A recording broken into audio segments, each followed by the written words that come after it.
Grabing hingal. 126 pa naman dahil lagi akong minto, lakad.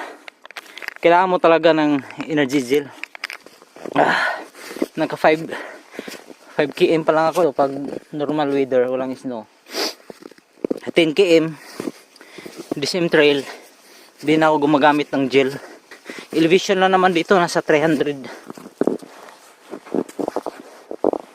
Ito.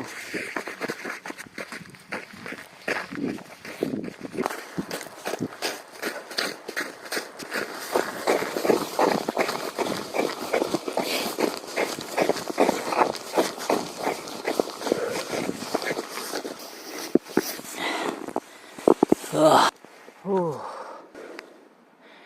7.2 hamagi please pauli. Dire dari ta downhill, bawi, slippery ba ang snow pag natakbo ka ng ganito. Yes, pero na-technique, madulas talaga siya, pero timing lang ba, dapat control yung impact dito sa ito sa likuran, ang tawag yan sa heel part. Ito manipis itong shoes ko, more than ano na yan, more than 2,000 kilometers na yan. Madulas yan pag ganyan, nadaanan na kumpara sa ganito yung powder. Pero mahirap naman to siya pag dahil bumabaon yung effort mo, ano siya, mas ano ba, madali ka mapagod. Kung downhill, ayos lang. So technique ko,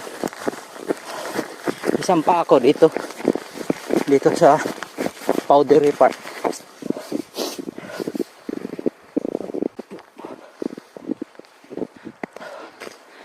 Grabe, tahimik. Rinig ko yung heartbeat ko. 158. Whew. 95. Almost 10 km.